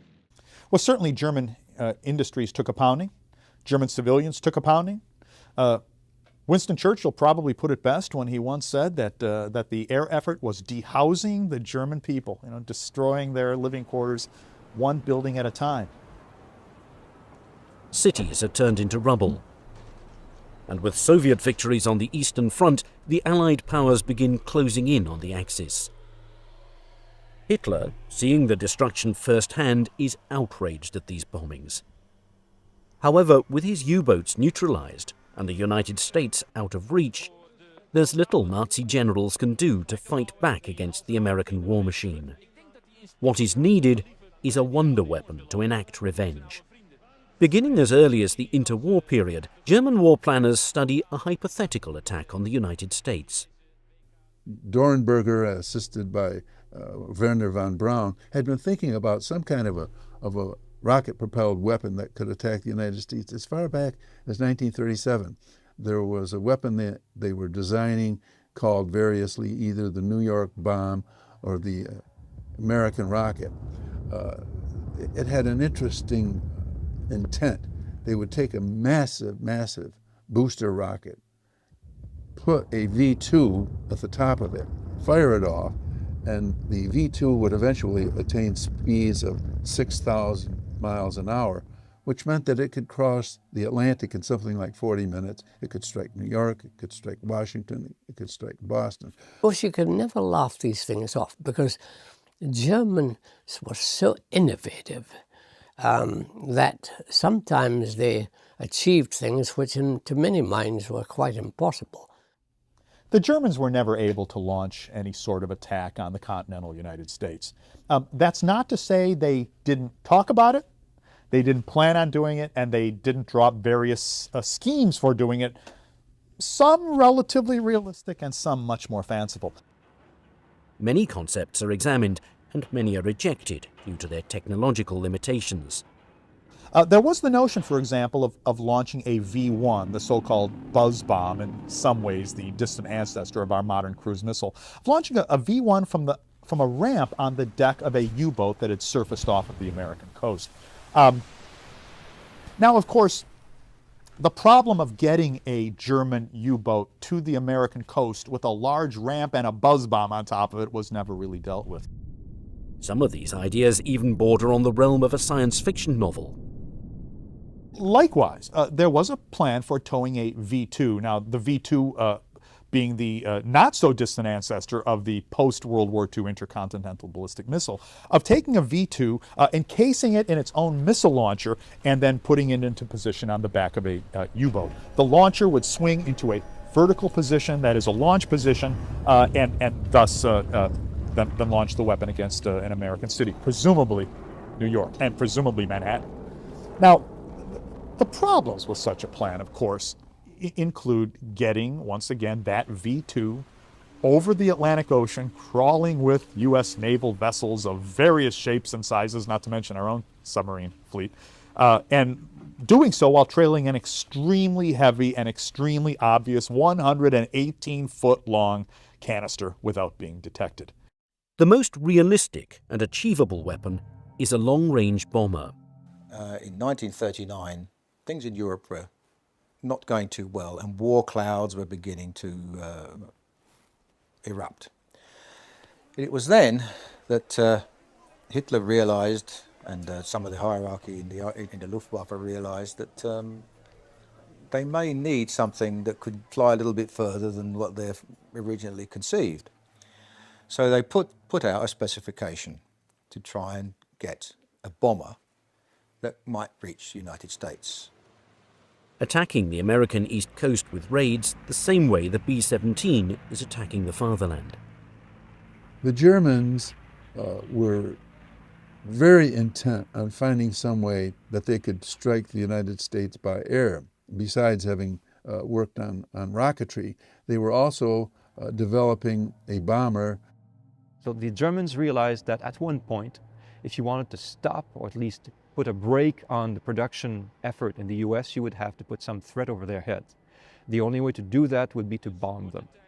Unfortunately for the Nazis, it's a goal that's difficult at best. For a plan like this to work, it must reach America and back without refueling. The problem that the Germans faced in building a long-range bomber is long-range. It had to go across the Atlantic, bomb New York City, maybe a little slack time there in case they ran into some fighters or something, and then it had to turn around nonstop without landing and fly back to Norway or the west coast of France, which this is a long trip, and nobody does this today. Your 747 doesn't do this today. They'll land in Europe or in England and refuel and check the plane out. They couldn't do this. The Germans couldn't do this. They had no way to land. So if you're going to do this in a round-trip fashion, you have to have a truly intercontinental bomber. And this is something the United States didn't have until the B-36, which was 1949-1950. Their best chance is with the Bollemann Voss 222 flying boat. But the odds of it making it back to the fatherland are slim to none. Well, I flew the 222, and I would certainly agree it could get to within range of the American coast. It was a pretty impressive flying boat. I do not believe that they could ever have attacked the American coast and got away with it, because So it had this tremendous range, and it was nice, quite nice to fly. It had quite light handling controls. It was very vulnerable to a fighter attack. Now, I just don't see it surviving any attack by any fighter at all, frankly. 12,000 miles would be needed in order to strike. No plane during this time can even come close in covering a distance this size. The Germans' longest-range bomber, the Heinkel 177, is encountering numerous problems with its unworkable tandem engine arrangement. They didn't really get around to building 4-engine bombers, and when they did, it was an off and on type of thing. So one general actually was fired over this idea that he didn't come up with a 4-engine bomber later on in the war, Ernst Udet. He was marginalized and then committed suicide, probably over this very issue. A plane of this magnitude must instead be designed from scratch. But they realized it would have to be a very long-range bomber. For all intended purposes, you're looking at the German equivalent of the B-29. And in order for it to work, an enormous amount of time and material is needed for production, development, and testing, something the Germans are lacking by this time. There were lies about the stocks of aluminium available. Production had not been rationalized, civilian resources had not been mobilized, and there was still a belief on the part of fighter pilots that quality was what mattered and that you would only get that by producing aircraft in relatively small numbers. So mass production was avoided. In 1944, Britain alone had 12 factories that employed more than 10,000 people. Germany only had 2. Despite these roadblocks, Adolf Hitler, having a fascination with wonder weapons, enthusiastically gives a green light to the project. The America bombers are born. To provide a buffer of relief, Nazi planners believe they have a perfect halfway point. The Azores, an archipelago of 9 islands located 900 miles east off neutral Portugal, is ideal for a project of this nature. Now they realized that the distances were huge. Actually, that's why they considered using the Azores as a base. It's halfway across, not quite halfway across the Atlantic, but it's certainly closer than bombing from bases in France. So there was definitely an interest there. In 1940, after the fall of France, Admiral Raeder strongly urged Hitler to occupy them before the Americans could get to the islands first. At one time, it was speculated, even Hitler suggested, that perhaps they should invade the Azores and take over the Azores and use it as a jumping off point for their long-range aircraft to fly to the States. Now, if German planes are given permission to land the same way German U-boats are allowed to dock, this geostrategic area would be worth its weight in gold. Having the range requirements significantly reduced, the plan to bomb America now appears more feasible than ever. What is needed now are targets. In order to cripple the arsenal of democracy, these hypothetical German planes cannot just bomb indiscriminately. They instead must go right after their means of production, attacking factories that are building the planes and bombs that are ruining German cities. Prepared by the War Department in April of 1942, a 33-page document lists 21 potential targets for the Germans to attack. The Aluminum Company of America, located in Messina, New York. The Chrysler Corporation in Detroit. The Wright Aeronautical Company in Cincinnati, Ohio, and many others are the destinations for the America bombers. The targets and the takeoff are set. In looking for companies to build these super bombers, the Nazi regime goes to the very best. They came up with some designs. Of course, every builder would come up with, every aircraft manufacturer would come up with a design, and they would take a look at the designs on paper and select one. Messerschmitt, makers of the Me 109 and the 110, 2 planes that battled Spitfires and Hurricanes during the Battle of Britain. It's also the company that's working on the revolutionary Me 262, the first jet-powered aircraft. Beginning in the late 1930s, Messerschmitt begins dabbling in what is known as Secret Project P1061.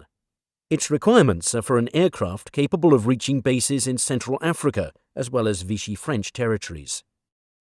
Now, the plan calls for a plane that can reach the United States, carrying a payload of 5,000 kilograms. Messerschmitt came up with an idea that got off the ground, the Messerschmitt 264, and they originally wanted something like 6 prototypes for testing. And if these were proved successful, then they were going to build a fleet of them. Awarded the contract by the German government, workers at Messerschmitt begin working on the aircraft known as the Me-264. Different versions are considered, and once the plane begins taking shape, it starts to look eerily similar to another design that's being constructed across the ocean. So by and large, there were designs. I think there was a Messerschmitt 264, which looks a little bit like a B-29. The 264 was actually quite an interesting aeroplane design.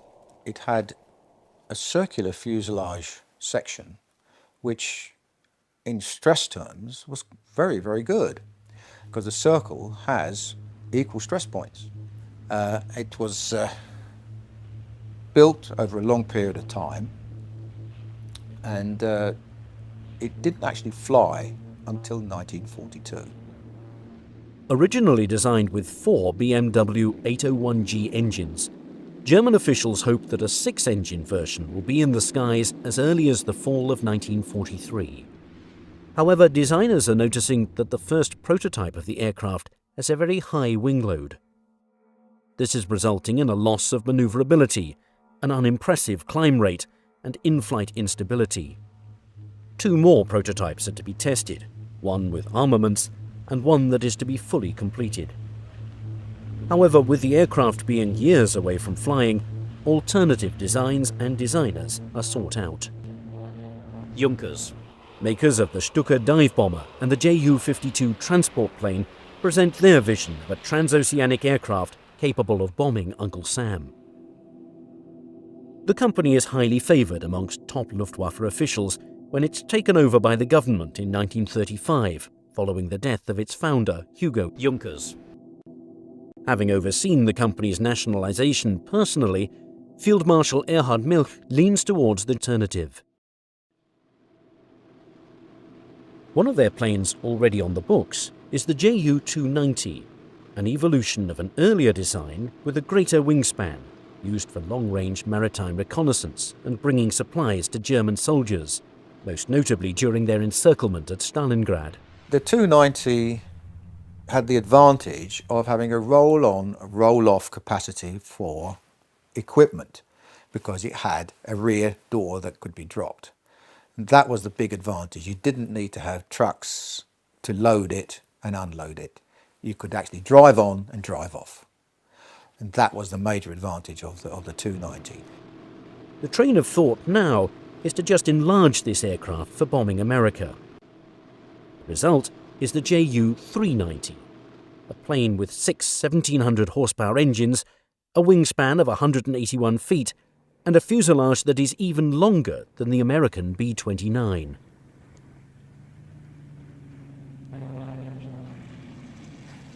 Junkers were actually adapting their Ju-290 aircraft into the Ju-390, which was actually a 6-engined aircraft. And a lot of people, especially the German Navy, thought that would be quite a nice aeroplane, and others thought that yes, it would make a very nice America bomber. The Ju-390 was a similar situation. There were 2 built that we know of. One was given to Hans Bauer, the Hitler's pilot. So it was for Hitler's use, for state use. So Hitler had a 390. Built at the Junkers factory in Dessau, the first prototype is able to make its maiden flight in August of 1943. They had high hopes for this bomber, and between this and the Messerschmitt 264, it looks like that much time, or if not in total time, these were controlled by the SS. Despite its early success, the Nazi hierarchy still wants an insurance policy. On August the 11th, 1938, the nation of Germany makes history when a Focke-Wulf Condor arrives in New York City after a rigorous 24-hour flight across the Atlantic. There was still this belief in the USA that they were very safe, and isolationism was still very, very rife there, and that any kind of invasion from abroad would have been almost impossible. However, in 1938 an event occurred which changed all that. This was that on the 10th of August 1938, a Focke-Wulf 200 took off from Berlin-Staaken and flew right across the Atlantic and landed at Floyd Bennett Field in New York after a 24-hour, 59-minute flight, non-stop. This put the wind up senior military people who suddenly realised that they weren't quite as safe as they thought. Having proved itself capable of flying long distances, the aircraft goes to work during the war, providing reconnaissance for U-boat operations. The Focke-Wulf 200, it was of course the civil Condor at one stage, and then it was militarized to become the Courier. And in fact, as the Courier, it was very successful as a reconnaissance aircraft over the Atlantic. It was very heavily armed, and it had a wide range, and where it did the damage was it could operate beyond fighter range from England or from Britain. Now, the plan is to evolve the Condor the same way that the 290 is being evolved. The result is the TA-400, consisting of 6 BMW 1700 horsepower engines.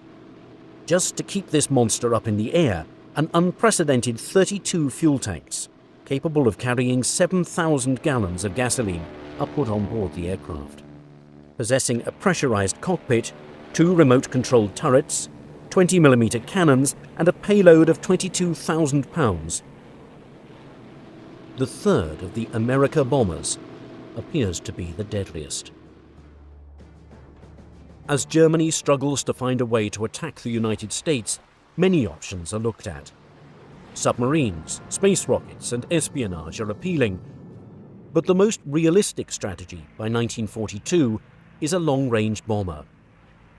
3 companies, Messerschmitt, Junkers, and Focke-Wulf, all bring their designs to the table and begin working on planes that can render a decisive blow against America.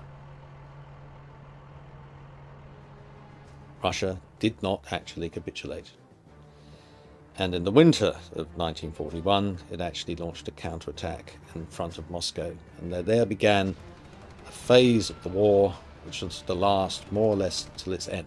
It was a war of attrition, a war eventually to be on 2 fronts, precisely the war the Germans always knew they couldn't win. By 1944, the tide has turned in favour of the Allies.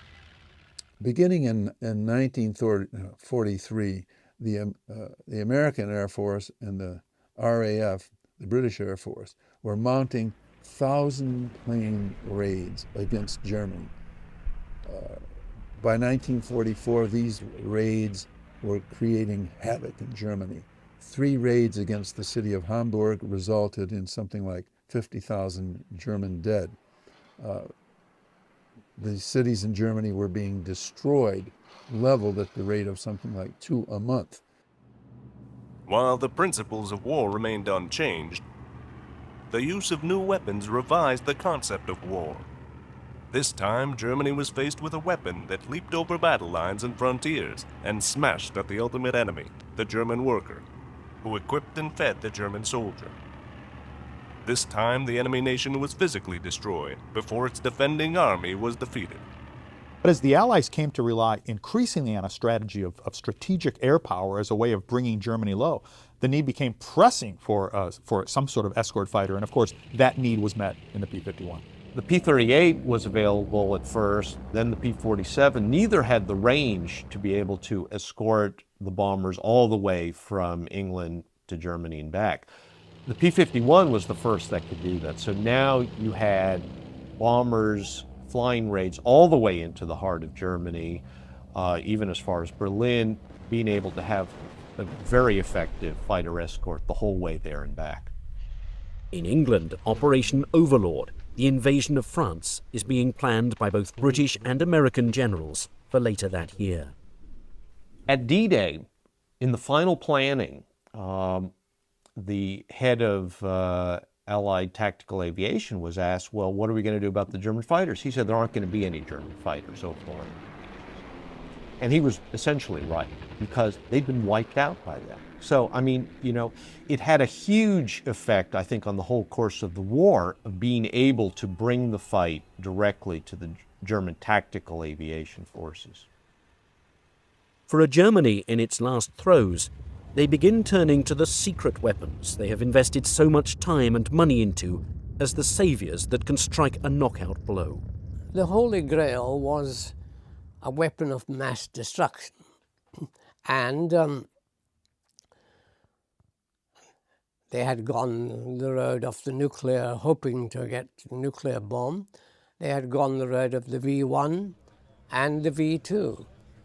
But they were always, as I say, searching for that Holy Grail. August of 1944, Hitler and Mussolini met in Germany. Mussolini took a train to Germany, and they had a little heart-to-heart talk. Mussolini said to Hitler, look, I've been deposed once, I've been reinstalled in northern Italy.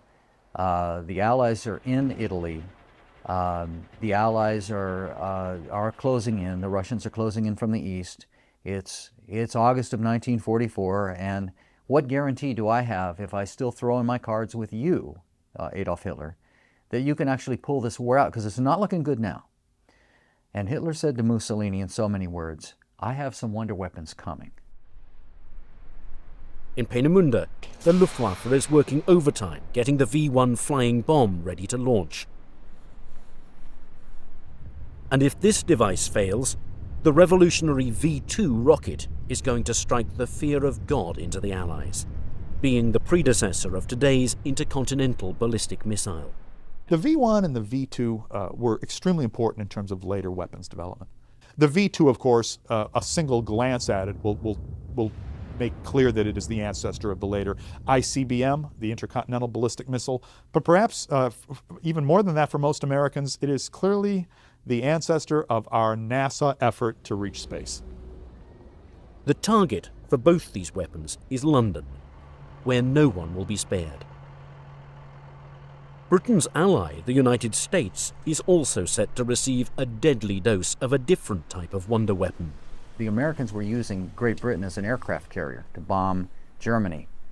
Bombing England or bombing London alone, the British may have said no more, but there's no guarantee that the Americans were even going to let them do that at this point. They were so intent upon crushing Germany, and they had the Russians moving in from the east. So for a lot of political reasons, you have to stop this at the source. So the Germans were interested in bombing New York City, number 1, Moscow, number 2, and London, number 3. In order to strike fear across the Atlantic, the America bombers are being hurried along. As development continues, the Nazi leadership is hoping to get at least one of these planes across the ocean to deliver a fatal blow. The Junker 390, which was tested in a flight that managed to remain aloft for something like 12,000 miles, which would easily have made a round trip to the United States. And one of the practice runs they ran within 12 miles of the U.S. coast. The Germans even had another bomber in their plans, and that was a Messerschmitt plane, the Me-264. It was also tested and very likely could have struck the United States. If this plan proves successful, the psychological impact could be the German equivalent of the Doolittle raid. Yeah, the targets for the Me-264 would obviously have been preferred to be military targets, but the propaganda value of simply dropping a few bombs on New York would have had an amazing effect both in the USA and on the morale in Germany. In the USA, it would have no doubt caused a lot of panic and created a lot of defensive maneuvers within the East Coast because they didn't know if and when the bombers could come back.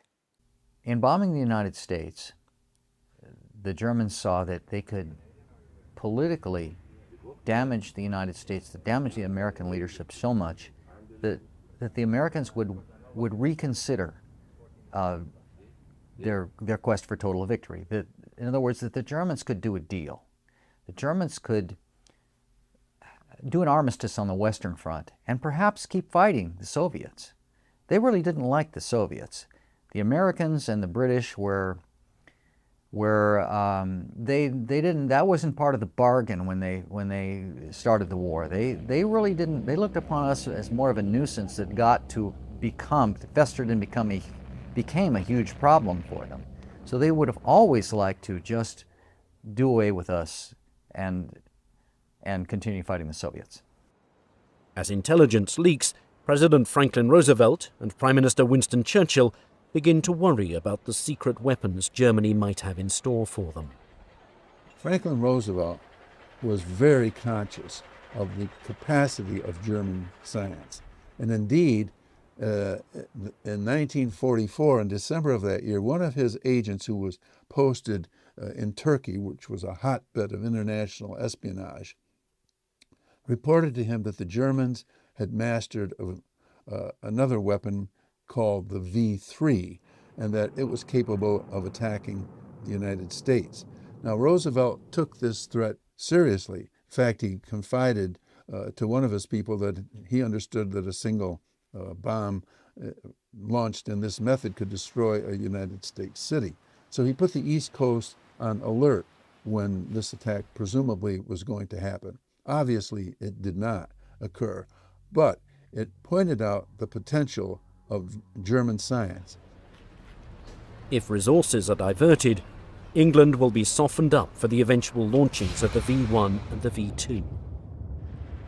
The only thing that Germany does not have on its side is time. By 1944, as the America bombers are being developed, Germany remains in a weakened state. Being pounded into submission day and night by Allied planes taking off from the coast of England, and with the Soviet Union moving in from the east, it's no longer an if, but when the Nazis will surrender. Their factories cannot continue unless a dramatic reversal of fortune occurs. Only a miracle weapon can save them, which, along with the V1 and the V2, is hopefully the planes designed to pulverize Uncle Sam. However, just as the project begins to develop, the dominoes begin to fall, lessening the chances that one of these planes will make it up into the skies before it's too late. The first of these is the decision by the Portuguese government to lease the Azores bases to the Allies. Sensing which direction the war is going in, the neutral nation turns away from the German plan to launch the America bombers from their territory. This key strategic site, where the Third Reich planned to base these planes, is now only a distant memory. As German cities and industries crumble, Luftwaffe officials are forced to make drastic cuts. In many respects, the America bombers are typical of the hundreds of secret projects being mismanaged that become the Achilles heel of the Luftwaffe. Right up to the last day of the war, they were working on 138 different guided missile projects. How can a nation which is on its knees be expending effort like this? Fortunately for us, they were expending this sort of effort through total mismanagement and lack of control of their resources. And one of the failures of the German Luftwaffe was their inability ever to work out a sane procurement and production process. Prototypes would be built and abandoned. They would be rebuilt and altered by Hitler's order and abandoned, and rebuilt a third time and perhaps put into production as an aircraft very, very different from what the original designers had intended. This took place throughout the war, compared to, for example, U.S. procurement policies, which become a giant bureaucracy embodied in the War Department and soon thereafter, World War II, embodied in the Pentagon. The Germans were simply not able to compete on that level. Only 3 Me-264s had actually been ordered, out of which only 1 was realized, and the other 2 were still in small parts, and nothing really serious was taking place there. And then out the blue, the RLM, the German Air Ministry, asked if they could produce 30 Me-264s. But then everybody realized that where would they build them, how would they build them, and from what would they build them? It was really, the boat had been missed on any of that. The resources, the time, the crews, the ground support equipment, the bases, because you can't base aircraft of that size on a grass field. You need all the infrastructure.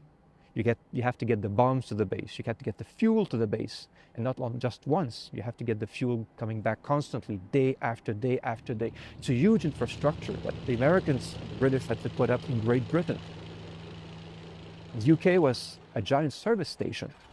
It's hundreds, thousands of aircraft had to be refueled constantly. That infrastructure did not exist in occupied Europe for a large bomber force. Because sending 2 aircraft every week, what's the point? With resources strained, planes still in their design stage are now in the crosshairs. One aircraft that's on the chopping block is Focke-Wulf's TA-400. After assessing its design and noticing it requires more labour and materials than the Me-264, the decision to cancel it is made in late 1943. They investigated and then realised that to actually build it and make it fly would take so many years that it was just impractical to even consider the project as being feasible. Even as the prototype of the Ju-390 proves to be feasible, by mid-1944, all orders of that plane and the 290 are cancelled. Again, it would have taken a vast amount of space and material and everything to build.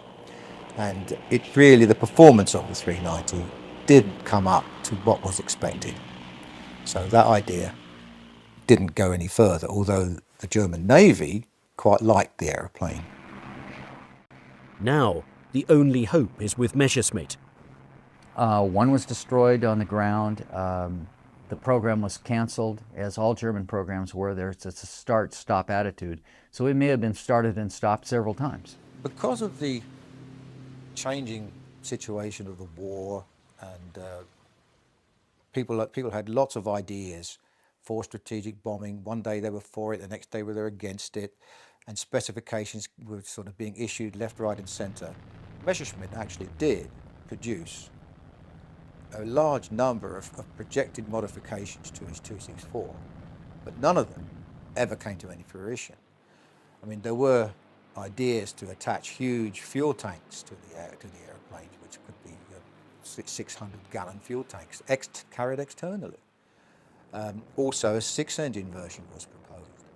But all this was real pie-in-the-sky stuff, and because none of it could really be achieved at that time of the war. Things were really starting to go bad for Germany, and a lot of this stuff was just panic measures, trying to sort of clutch things out of the air, which really were just not possible. With the continued bombardment causing a severe strain on the country's resources, Erhard Milch decides to stall production of the 264 and instead focus on the 262.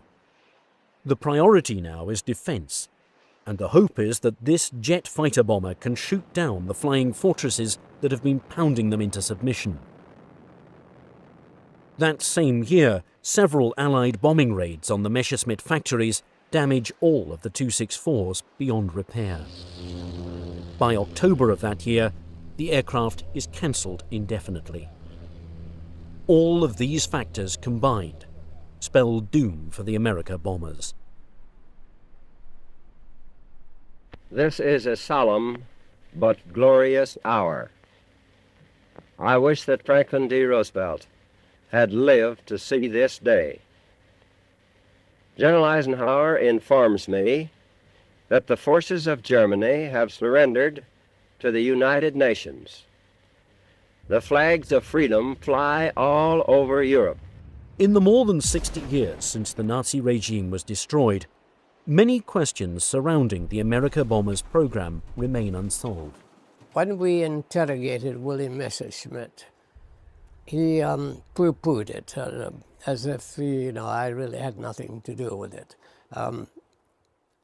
I think they realized they were going down a blind alley with that, really. For a project cloaked in secrecy, rampant rumors begin spreading in the decades following VE Day. One such rumor is the assertion that the Ju-390 successfully made a reconnaissance flight of approximately 12,000 miles from occupied France to New York Harbor.